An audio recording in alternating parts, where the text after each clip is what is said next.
Мәдина Сәдуақасова тұңғыш рет «Жұлдыздар жарқырайды» жобасына ұлын көрсетті. Өткен жылы тұрмысқа шығып, елді қуантқан Мәдина ана танып тілеулестеріне тағы бір қуаныш сыйлаған еді. Әншінің көптен күткен ұлының кімге ұқсағаны мен қандай болып өсіп келе жатқаны көпшілікке қызық болатын. Бүгін Мәдина Сәдуақасова тұңғыш рет біздің бағдарламамызға ұлын көрсетті.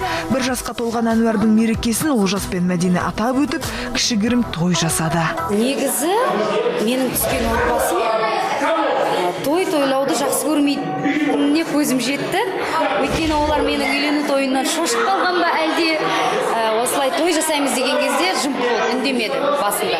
Алайда Мәдина отбасына тұңғышының туған күнін атап өтпеске болмайтынын түсіндіріпті. Ең жақын деген туған туыстарының басын қосқан бұл жұп бүгін ерекше толқып жүр. Тұңғыштарының тұсауын халық жазушысы Олжастың нағашы атасы Қабдеш Жұмаділов кесті.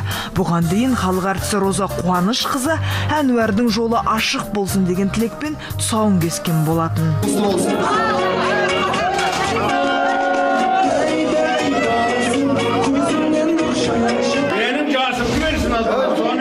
Менің жолымда ұзақ даңғыл жол сыйласын антақады. Осы екі үлкен азаматтың, үлкен адамның осыдан кейін, менің ойымша, үлкен батасын алғаннан кейін, тұсауы кесілгеннен кейін сол кісілердің қолдарынан, менің ойымша, Әнуардың жолы енді тек қана алға. Ақын не әкім мүмкін әнші болар мекен деп нағашы апасы кітап, қалам мен қаражат ұсынғанда кішкентай Әнуар бірден мынандай таңдау жасады.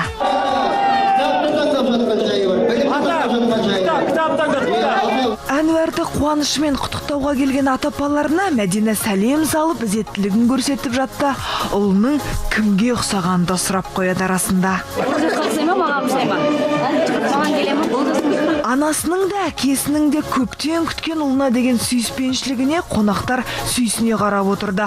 Ал Әнуар болса, туыстары әкелген сыйлықтарға мәз. Өз отырған мына Мерседесті Нұрлан Албан ағасы сыйға тартты.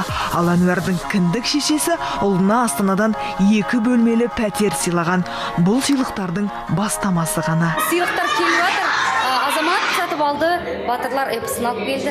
Нұрлан Албан ажарда көріп отырсыз ғой, 2 көлігі. Біреусі әкесі, папасы Олжас сатып алды. Ал екіншісін Нұрлан Албан. Сондықтан мен тағы да сыйлықтар өте көп.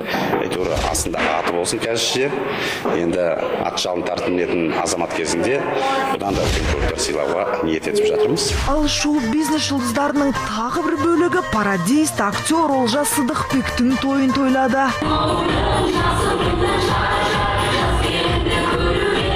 Бойдақтығымен қоштасып, ақ құсын қолына қондырған Олжас өз адамын ұзақ күткенін айтады. Мен өз адамды күтіп жүргенмін ғой. Сол адам таптым.